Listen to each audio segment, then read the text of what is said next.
it's just always an opportunity to grow closer to yourself through the conversation with yourself. Like you're working out different issues and different things, different challenges of overcoming, whatever it is, obstacle it is to finish a piece.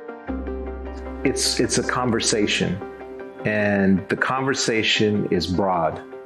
So there's many different directions and many different topics within that conversation that are translated through these different mediums. The city's heat wraps around me like a thick blanket as we stand on a quiet street in Gardena. We're about to enter the studio of Toons One.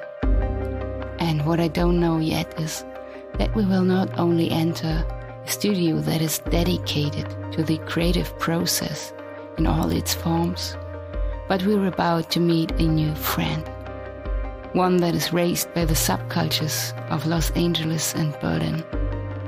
So Toons opened the door to his creative universe, sharing his passion for creativity, and he introduced us to amazing artists and taught us what it takes to follow your passion.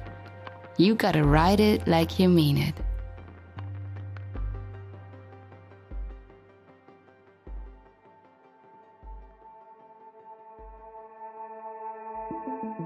Today's interview guest is Toons One, an international artist, style writer, custom painter, fine line pinstriper, and a pioneering graffiti artist since 1982. Toons One, born as Anthony Martin, Los Angeles, California, discovered his passion for art at the young age of 3, inspired by the vibrant LA street mural scene of the early 70s and his creative mother. His journey through the arts has been as diverse as it is impressive, spanning graffiti, DJing and popping locking during the explosion of the hip-hop scene in the early 80s. Toons One's work embodies a rich imagination and a soulful interpretation of everyday life, capturing the cultural essence of the world around us. Throughout his nearly 30-year career, Toons has mastered various techniques and mediums, from oil-based sign paintings and acrylics to spray cans and automotive paints. His creations range from album cover illustrations, pinstriping, graffiti murals, and skateboard graphics to culture, custom bicycles and furniture design. His projects have taken him around the globe, collaborating with numerous companies and participating in both US and international exhibitions. Toons' philosophy transcends the mere act of creating art. He sees creativity as a priceless and irreplaceable element of society, one that when cultivated leaves behind timeless reflections that inspire and captivate. As a self-proclaimed student, teacher and master, Toons One continues to explore the inner mysteries of self, radiating his unique light and making every moment of his creative journey an incredible experience. Join us now as we visit him in his Gardena studio and talk about his art, life and creative journey. Or in the words of Toons One himself, stay creative.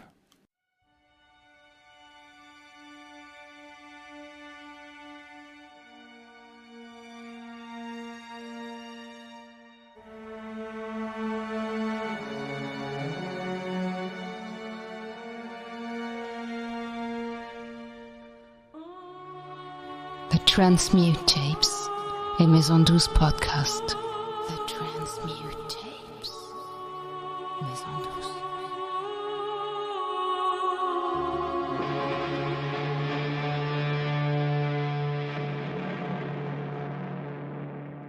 We're here in Gardena, California at the moment at Art Gang Studios. I'm the chief and curator and creative director of Art Gang Studios. It's kind of a loose collective of different artists and creative people that spans the globe. And so it's an ever kind of building process of just me working together with all the different creative people that I've come into contact over the years.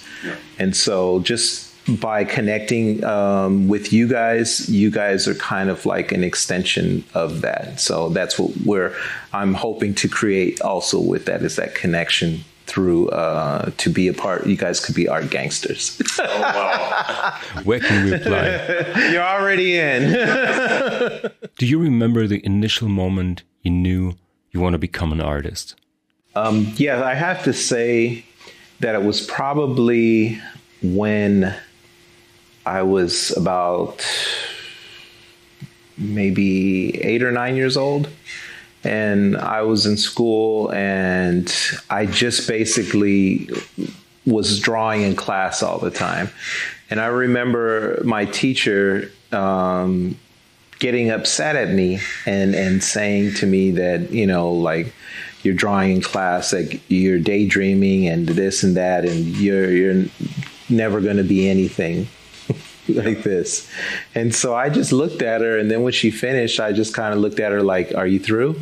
And then just kind of went, I just figured to myself, because I wasn't bothering anybody, I was just working on what I wanted to work on in that sense, and I wasn't, you know, disturbing anybody. So I was just as focused and diligent with that as everybody was to the school assignment.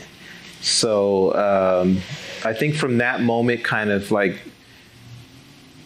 got into me about being, you know, serious about art. But then I think later on there was different moments through my art experience that kind of different solidifications.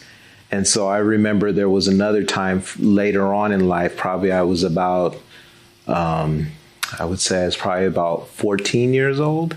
And I would already started with graffiti and everything like that. I started with that when I was probably about 11.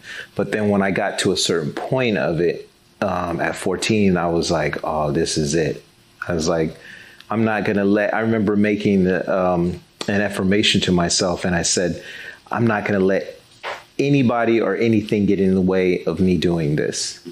And so that meant like traveling to wherever I had to go, learning from whoever I had to, you know, learn from in order to further, you know, this journey I was willing to do. Here in your studio, I see so many different styles, from paintings to objects, hand lettering, graffiti. With such a variety of artworks and creative outlets, how do your creative and artistic process look like? Well, I would say that it's a conversation, and the conversation is broad. So there's many different directions and many different topics within that conversation that are translated through these different mediums. So just some of the stuff that we talked about today with Wash is some of those transliterary, you know, conversations, and they just come through in these mediums. Now, the way I was taught with the creative process was a thing of like, I just learned how to be very positive with expressing and dealing with negative subjects. So say I could be thinking about, like, say the conversation we talked about incarceration earlier, and or even abuse, you know, growing up with abuse. I just was taught, my mother would make these drawings for me when we were going through some tough times financially. And my mother would do these drawings on napkins with a ballpoint pen. And they were very serious topics, you know, but they were done so beautifully and she used to give these to me. And I thought back at them, I was like, wow, this is, you know, at the time I didn't fully understand everything about them, but it was just, there was a connection. She was trying to express herself and what she was feeling at that time, but she was trying to do it in a beautiful way that she felt comfortable to share it with her child. And so I think through that process, I learned that, you know, you can do, you know, like if you were to break down a lot of these paintings and these different art creations, there were painful times going on during them. There were, you know, happy feelings and joyful feelings and, you know, challenges of all different sorts that were going through my mind in the process of creating them. And so that's where I've, you know, learned how to channel my creativity and all of my emotions and different things that I go through creativity, through crafting, art, you know, fine art, custom painting, commercial art, all those different things. And so that's genuinely my interest in going into all those different things. You know, it's like I figure, okay, if I'm going to have to do commercial art in order to support my fine art, then I'm going to do it this way. So you build a whole set of artistic languages and tools to choose from when working with a new idea? Pretty much.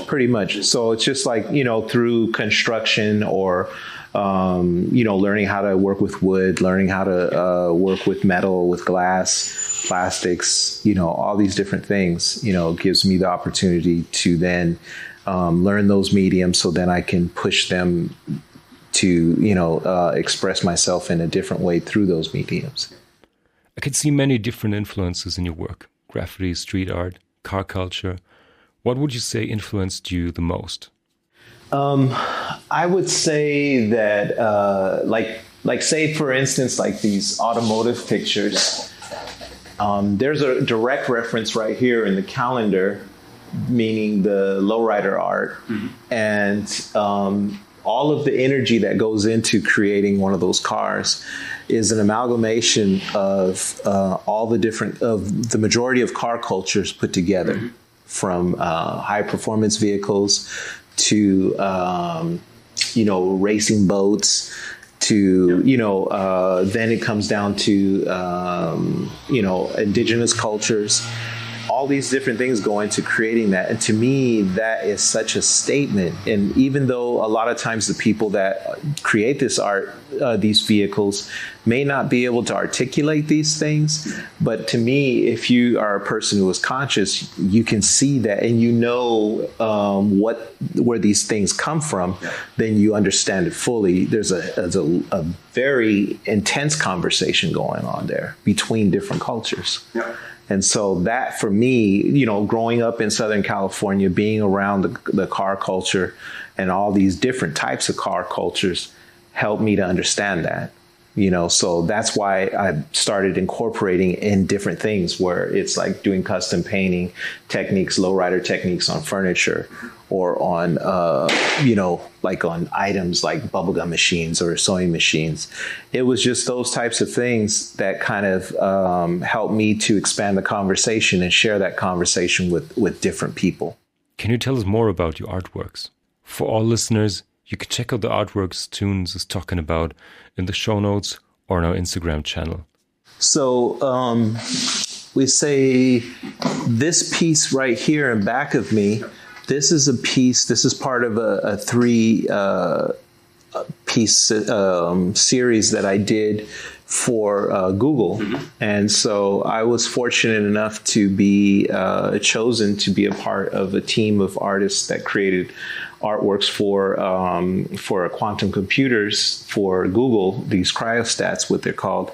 And they commissioned me to do these paintings. And what they did was they photographed them and then created like a continuous artwork wrap that would go around these cylindrical cryostat covers. And so this piece was based on California and California culture, the sunsets, the palm trees, also a little bit of car culture in there. You have like the lowrider with the culture with the pinstriping. And I have a little bit of gold leafing. I have like the flying eyeball from Von Dutch. Yep. Just different nods to different, you know, things within the culture. I even have like numerology with the number 3 here coming through with the sun rays. I have even Coca-Cola kind of mask in there. And because the lettering is always something, and, you know, something that was interesting for people involved in that culture. There's an R for revolution. There's like images of these characters from Von Baudet, which is heavy. That was heavy in the hip hop culture, influencing hip hop culture.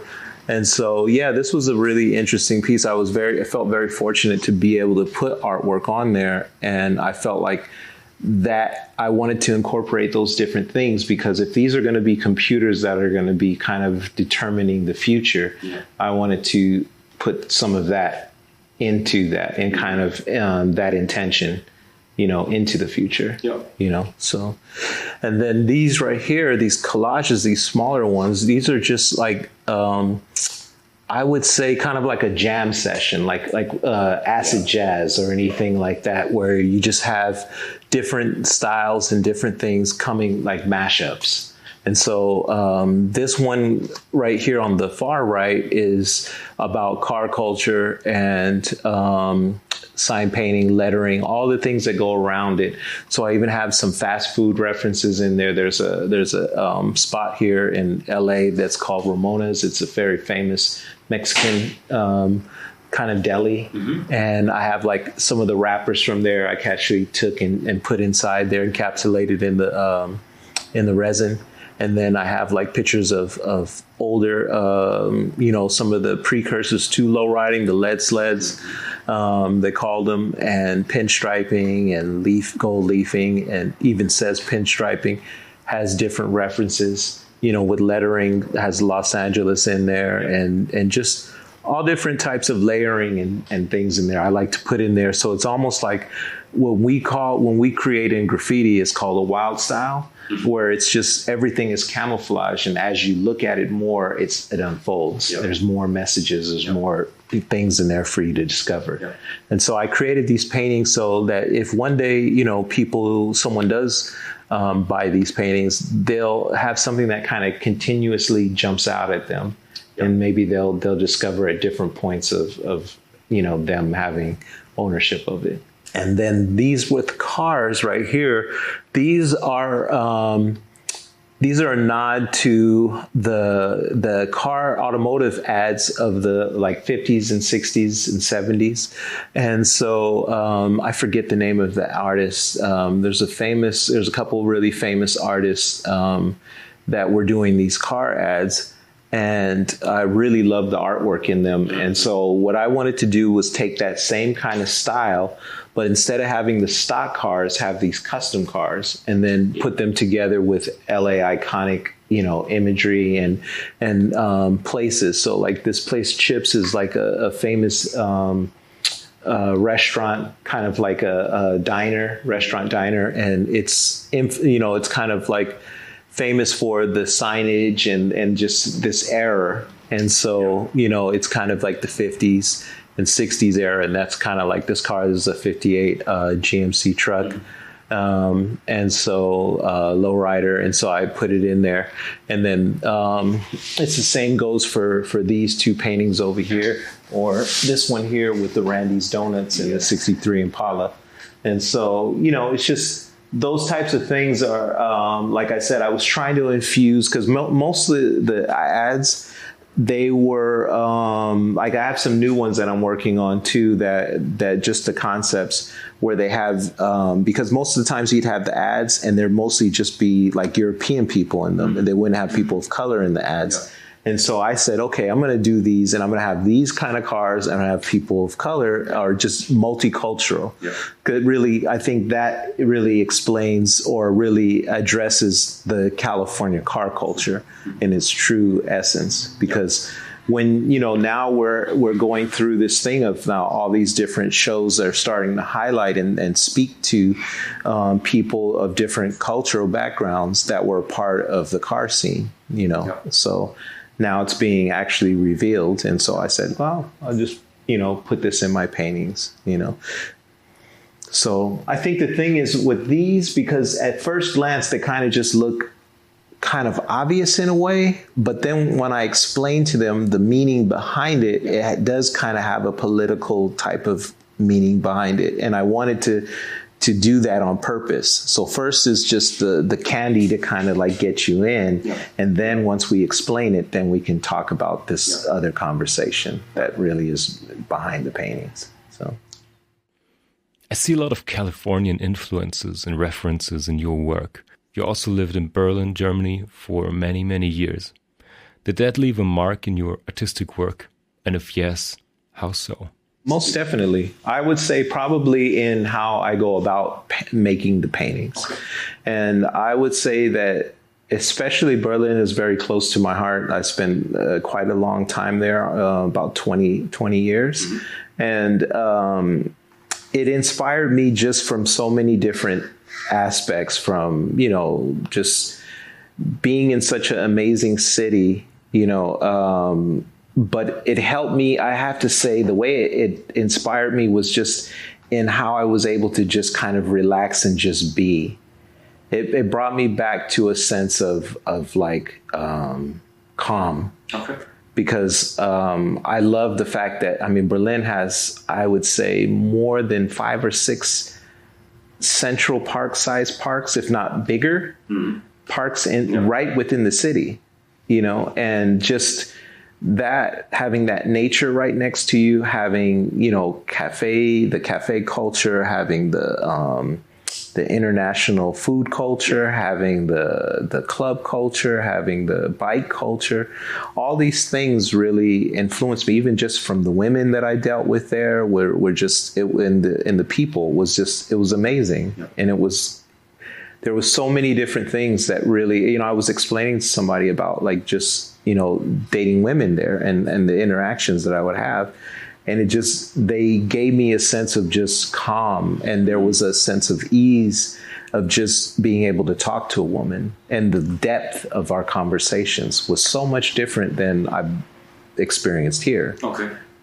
And so that was just always something that you may not really see that, but that's what also the vibrant color, the beauty, the craftsmanship, all of those things like were parts of that experience.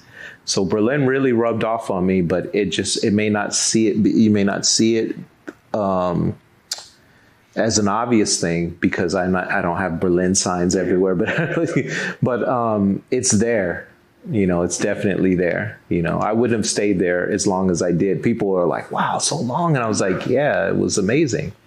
And I still have the remnants of that. I haven't forgot any of that. Let's go behind the canvas. Is there a spiritual aspect to your art? Yeah, most definitely, because it's just always an opportunity to grow closer to yourself through the conversation with yourself. Like you're working out different issues and different things, different challenges of overcoming, whatever it is, obstacle it is to finish a piece, in order to, the romantic kind of connection that you have to a piece. And so I think this has been, being here in this studio has been a really good thing because it's been a long time since I had a studio, and so being back in having your own studio and being able to sit with your artworks and really look at them for a long, period of time as you're putting them together, it gives you that sense. It gives you a sense of like, understanding it on a deeper level and getting closer to it and figuring out different things. And so I think that to me is the spiritual significance. And when it's finished, then all of the feedback that you get from it, becomes even more because you're always, and it was like that when I was doing the wall murals too, when I was doing graffiti pieces, because people would come up and give me their interpretation of it. And so I was like, wow, just how that would, and people like being emotionally overwhelmed by them and that effect on you. You just kind of like, wow, I didn't, and it gives you a sense of like, okay, I have to be a little bit more conscious about what I'm doing out here because this does affect people, so. You do fine art and also commercial artworks and projects. How do you balance these two things, these two sides? It goes, a couple of different ways. I'd say like right now, I'm kind of going through a little bit of a transition phase into more or less creating my own commercial works. And I haven't been really putting the effort forth to really, since I feel like it's probably because I'm here to really seek out a lot of commercial works because one, there's a lot of different artists now that, can do what I do or do a form of what I do. So a lot of that's covered. And so now I just feel like, I want to produce more of my stuff. Like I've done commercial works for a lot of different clients in different countries, and I've experienced that. So, I feel like, okay, to move on, it makes sense to kind of create your own, and then you can add your little tweaks. So like with the kids' products, art products, that's so much fun, because you can kind of deal with the commercial aspect, but still kind of customize it into a form where it's a little bit more, it's more deep, it's more fun, and doesn't have all the red tape and, concessions that a commercial client would have, 100%. We talked before about the different art markets around the globe and working with younger artists. You talked about an interesting concept of learning while earning. Can you elaborate on that? Well, the learning while earning, concept is something I came up based on the model of my life, having to earn and learn at the same time out of necessity for survival. So at a certain point, I came to a conclusion to come up with a curriculum. And I ended up bringing this into the school systems along with, some other art friends of mine. And it was very successful. It was a great experience for both me and the recipients of it, because it validated, your grind and your path. And also you saw them, get an instant gratification and actually feel, you get that connecting, or that sense where they get it. And it's just like, okay, this is an aha moment. Like they're really feeling this. And so, I think by creating workshops, I'm looking to expand this space into a working classroom, to where I can do have actually small classes in here, but also just set up to do an international, online class. Yeah. So that's kind of also what I wanted to, connect with you guys also to be a part of that, and working together with other people, other artists and creatives to bring forth that, because it's so important. I know a lot of, even though now that we have so many different creative people pursuing creativity as a means, a lot of them struggle. And yes. I go to different events and I see how they're failing. And a lot of time it's because they don't actually have that traditional training. Yes. And there isn't a lot of times in the schools, they're not getting training on how to apply what they've learned in the real world. And so that's why I said, okay, let me start doing this. And then, that way I think I have enough experience, and then I can give them, successes and failures, and just basically show them how to navigate through it, In the future, what can we look forward to? Right now, just basically trying to get, working to get this body of work finished, and, prints. I have products and things like that right now, the kids' art tools and supplies and stuff like that. And working on a few collaborations on some different product design for automotive stuff. And I'd like to put together some shows, some group shows. So I haven't really had the time and the space to really focus in on that, because right now it's kind of tight. Everything is financially kind of weird right now. And so I'm just working to get past that and get to a secure situation to where I can organize with different people and put together a group show. I really feel like it's needed, and to put together a dynamic group of people with some art and just, a lot of different creative things to share with people, I think is needed, Where can we see more of your artworks and follow your journey? I have a lot of stuff right now. I'm just using Instagram, but we're working on me and a couple friends are building a website right now. We're expanding this platform to have, the services that we all provide, but as well as products, and things like that we produce. So Instagram, IG, Toons One 44. So that's TOONSONE, the number 44. You can find me on IG. I post a lot of different things. things. I don't post everything, but I post enough variety that, hopefully people are interested in, they can always contact me if they want to come down to the studio and see, the whole meat and potatoes. Absolutely.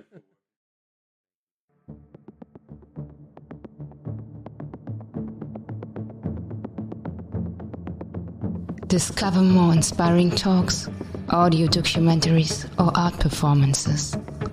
Subscribe now on your favorite podcast platform and visit our website for more information. That's maison-douce.com.